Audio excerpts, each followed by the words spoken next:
Hello everyone, welcome to our channel where we learn science in the simplest way.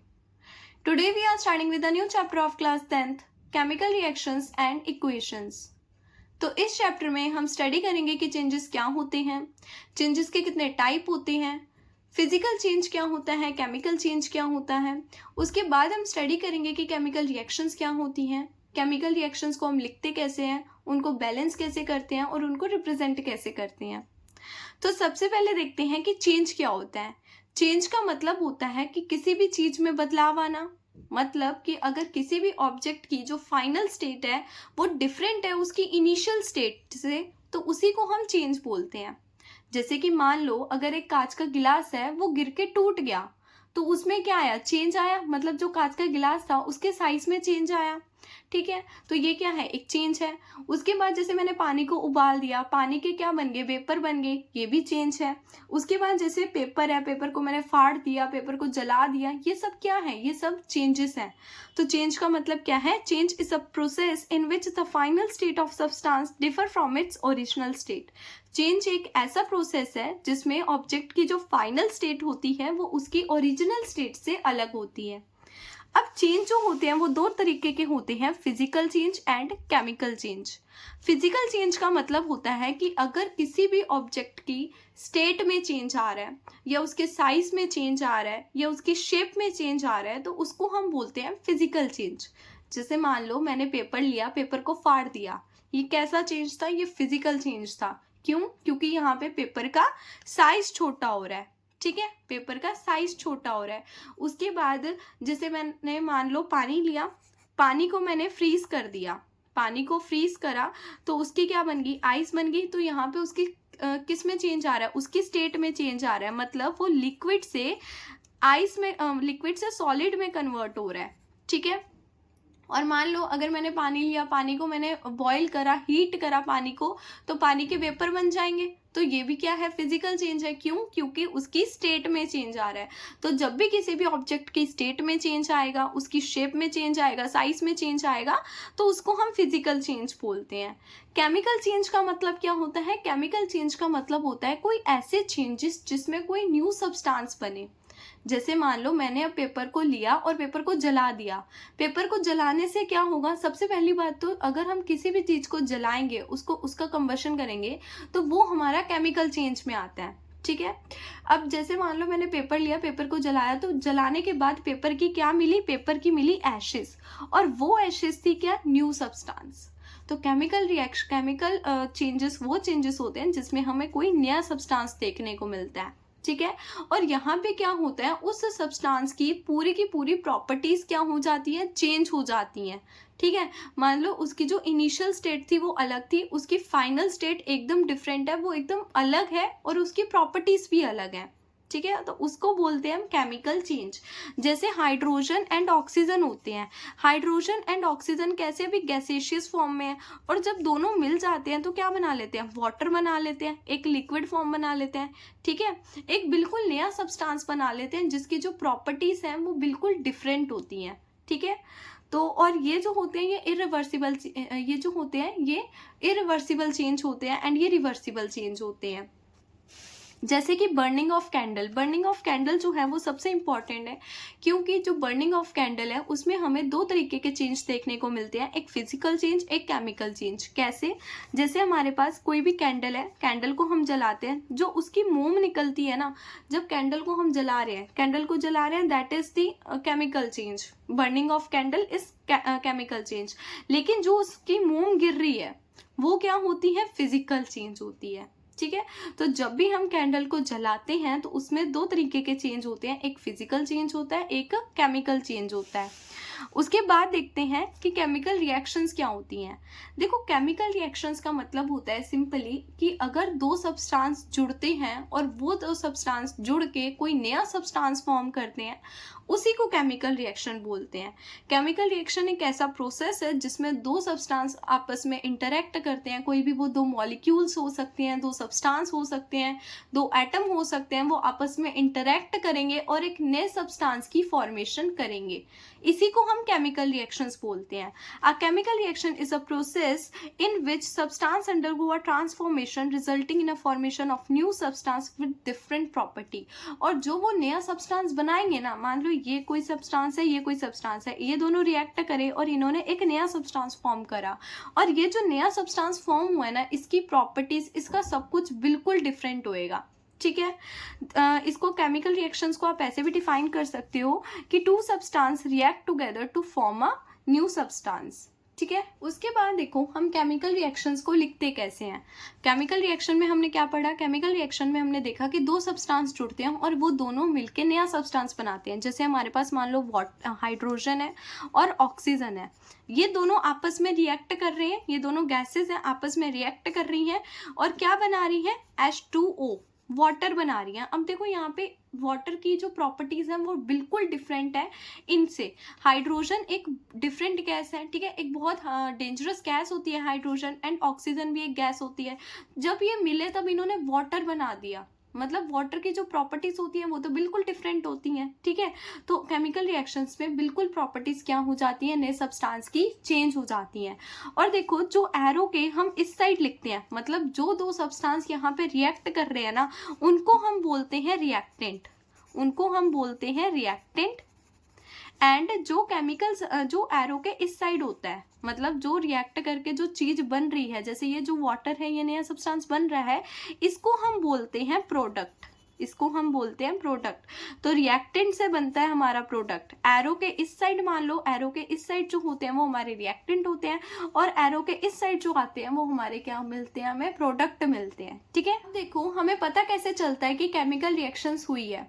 तो देखो कुछ कुछ ऐसी चीजें होती हैं जिसकी वजह से हमें पता चलता है कि हाँ यहाँ पे केमिकल रिएक्शंस हुई हैं। तो केमिकल रिएक्शंस की कैरेक्टरिस्टिक्स क्या होती हैं जिससे हमें पता चले, मतलब कैरेक्टरिस्टिक का मतलब क्या होता है, कुछ ऐसी प्रॉपर्टीज जिससे हमें पता चले कि हाँ केमिकल रिएक्शंस हो रही हैं।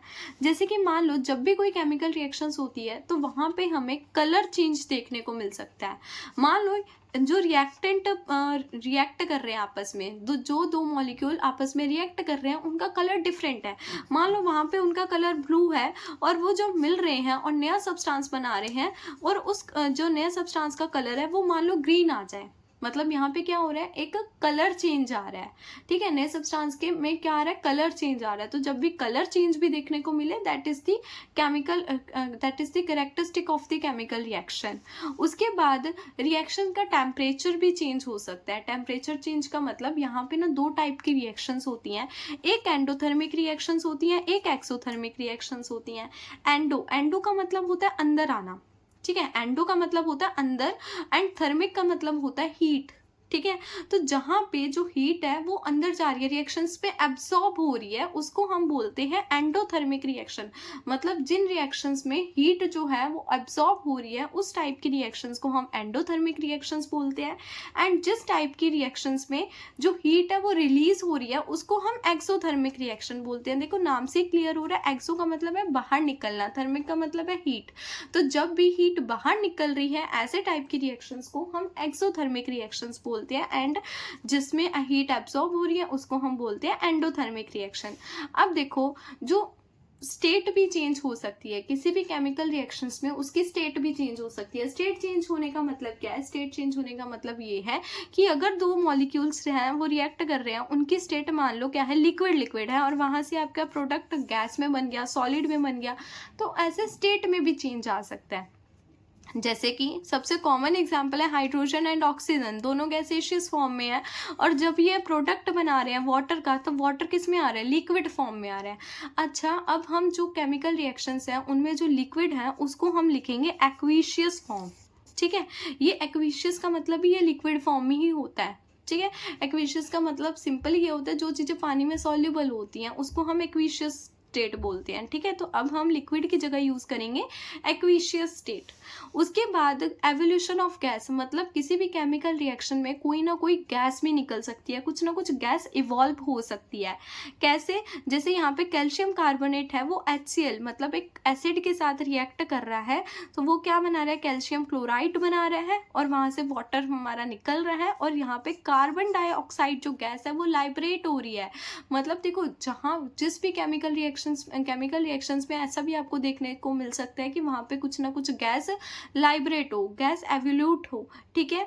उसके बाद नेक्स्ट होता है, आपको यहाँ पे प्रेसिपिटेट भी देखने को मिल सकते हैं। प्रेसिपिटेट का मतलब होता है कि अगर आपके पास कोई सॉल्यूशन है, उस सॉल्यूशन में कुछ ऐसे सॉलिड पार्टिकल्स होते हैं जो पानी में डिसॉल्व नहीं होते, जिसको हम अभी आगे डिटेल में स्टडी करेंगे। उसके बाद देखो केमिकल इक्वेशंस क्या होता है। Chemical equation simply chemical reactions के लिखने के तरीके को ही हम केमिकल इक्वेशंस बोलते हैं, ठीक है। It shows a chemical reaction, इसका मतलब क्या होता है, केमिकल रिएक्शन ही होता है, ठीक है। उसमें हम जितने भी सिंबल वगैरह यूज करके, फॉर्मूला वगैरह यूज करके, रिएक्टेंट प्रोडक्ट्स का यूज करके पूरी जो लाइन हम लिखते हैं उसी को हम केमिकल इक्वेशंस बोलते हैं। It shows a chemical reactions using symbol and formulas to represent the reactant and product involve. जैसे हाइड्रोजन एंड ऑक्सीजन जो होता है, दोनों रिएक्टेंट होते हैं एंड रिएक्ट करते हैं, तो वो क्या बना लेते हैं, प्रोडक्ट बना लेते हैं, ठीक है। अब देखो, किसी भी केमिकल इक्वेशन को लिखने से पहले आपको क्या आना चाहिए, आपको उसका फॉर्मूला लिखना आना चाहिए। अब आप केमिकल रिएक्शन में उसका फॉर्मूले का नेम तो लिखोगे नहीं, जैसे कि हाइड्रोजन है, अब तो यहाँ पे मैं हाइड्रोजन लिखूँ, यहाँ पे मैं ऑक्सीजन लिखूँ, तो आप ऐसे तो करोगे नहीं। आपको केमिकल इक्वेशन लिखने से पहले कुछ चीज़ों का पता होना चाहिए। सबसे पहले कि केमिकल इक्वेशन बैलेंस है कि नहीं है, ठीक है। उसके बाद जो केमिकल फॉर्मूलाज आप लिख रहे हो वो फॉर्मूलेस क्या है, ठीक है, वो फॉर्मूले सही है या नहीं है, और उनकी वैलेंसीज क्या है, ठीक है। ये जो वैलेंसी है कि केमिकल फॉर्मूले की वैलेंसी क्या होती है क्या नहीं होती, ये सब हम 9th में स्टडी कर चुके हैं। एक बारी फिर देखते हैं कि केमिकल फॉर्मूलेस को लिखते कैसे हैं। देखो, केमिकल फॉर्मूले को भी लिखने से पहले आपको ये आयंस और उनकी वैलेंसीज याद होनी चाहिए। जैसे सोडियम है, सोडियम की वैलेंसी होती है 1, ठीक है। Na पॉजिटिव, इसका मतलब क्या है, जहाँ यहाँ सिंगल पॉजिटिव लगा हुआ है इसका मतलब है उनकी जो वैलेंसी है वो 1 है।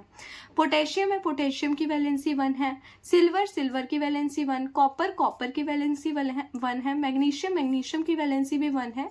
कैल्शियम 2+ वैलेंसी, जिंक 2+, मतलब यहाँ पे इनकी वैलेंसी कितनी है, 2 है। आयरन की भी 2 वैलेंसी है, लेड की भी 2 है, बेरियम की भी 2 है, एल्यूमिनियम की 3 है। और ये वैलेंसीज आपको लर्न होनी चाहिए केमिकल इक्वेशंस को लिखने के लिए, ठीक है। तो कुछ नेगेटिव वाली वैलेंसीज जो कि आपके केमिकल इक्वेशंस में कॉमनली पूछे जाते हैं, जैसे hydroxide OH negative, bromide Br-, मतलब -1, इनका मतलब है -1, oxide O2-, carbonate CO3 2-, nitrate का होता है NO3 1-, क्लोराइड Cl-। तो ये कुछ नेगेटिव वाली वैलेंसीज हैं जो कि इंपॉर्टेंट है होती हैं। जैसे कि अब आपको केमिकल फॉर्मूला कैसे लिखना होता है। केमिकल फॉर्मूला देखो, जैसे सोडियम क्लोराइड है, सोडियम होता है Na, वैलेंसी कितनी होती है इसके पास, 1 होती है, ठीक है। तो सोडियम के नीचे हम सोडियम की वैलेंसी लिख लेते हैं। उसके बाद क्लोराइड की वैलेंसी कितनी होती है, नेगेटिव का होता है, क्लोराइड की वैलेंसी भी होती है 1, ठीक है, -1 होती है। अब इन दोनों को हमने क्या कर देना है, क्रॉस मल्टीप्लाई कर देना है। जब हम क्रॉस मल्टीप्लाई करेंगे तो हमारा NaCl बनेगा। एल्यूमिनियम क्लोराइड, सिंपली आपको एल्यूमिनियम लिखना है, यहाँ पे क्लोराइड लिखना है। एल्यूमिनियम की वैलेंसी होती है 3, क्लोराइड की वैलेंसी होती है 1। दोनों को आपस में क्या करना है, क्रॉस मल्टीप्लाई करना है। हमारा फॉर्मूला क्या आ जाएगा, AlCl3 आ जाएगा। लेड नाइट्रेट, लेड की होती है Pb2+, मतलब 2 वैलेंसी होती है, एंड नाइट्रेट की NO3 1- होती है। फॉर्मूला क्या बनेगा, PbNO3 2-। तो किसी भी केमिकल इक्वेशन को लिखने से पहले आपको उसका फॉर्मूला और उसकी वैलेंसी पता होनी चाहिए, और उसका फॉर्मूला हम कुछ ऐसे लिखते हैं, ठीक है। अब देखो, नेक्स्ट स्टेप होता है कि केमिकल इक्वेशन जो आपकी लिख रहे हो वो बैलेंस होनी चाहिए। अब केमिकल इक्वेशंस को बैलेंस कैसे करते हैं, देखो स्टेप बाइज चलना है। जैसे right the chemical reaction in word form, सबसे पहले जो केमिकल रिएक्शन है हमें गिवन है उसको हमने वर्ड फॉर्म में लिख लेनी है। जैसे आयरन है, आयरन स्टीम मिल रहे हैं, मैग्नेटाइट बना रहे हैं और हाइड्रोजन गैस इवॉल्व हो रही है वहाँ से। फिर उसको केमिकल सिंबल में लिख लेना है। जैसे आयरन है, रिएक्ट कर रहा है वाटर के साथ, क्या बना रहा है Fe3O4 एंड हाइड्रोजन गैस वहाँ से लिबरेट हो रही है। फिर उसके बाद हमने क्या करना है, एक टेबल बना लेना है। ठीक है, हमने एक टेबल बना लेना है और उस टेबल में सबसे पहले हमने लिखने हैं एलिमेंट्स। एलिमेंट्स कैसे लिखेंगे, जितने भी हमारे इस रिएक्शन में एलिमेंट गिवन है, जितने भी एलिमेंट हमारे आ रहे हैं वो सारे के सारे एलिमेंट्स हम यहाँ पे लिख लेंगे। जैसे यहाँ पे आयरन आ रहा है, आयरन लिख लेंगे, हाइड्रोजन आ रहा है, हाइड्रोजन लिख लेंगे, ऑक्सीजन आ रहा है, ऑक्सीजन लिख लेंगे। ठीक है, अब देखो आयरन का नंबर प्रोडक्ट में कितना है, आयरन का नंबर सॉरी रिएक्टेंट में कितना है। रिएक्टेंट क्या होते हैं, एरो के इस साइड वाले नंबर रिएक्टेंट होते हैं। तो आयरन कितने हैं यहाँ पे, आयरन सिर्फ और सिर्फ 1 है और प्रोडक्ट में आयरन जो है वो 3 है। तो क्या ये बैलेंस है, यहाँ पे आयरन 3 है और यहाँ पे आयरन 1 है, तो ये बैलेंस नहीं है। हमें इसको क्या करना पड़ेगा, हमें इसको बैलेंस करना पड़ेगा।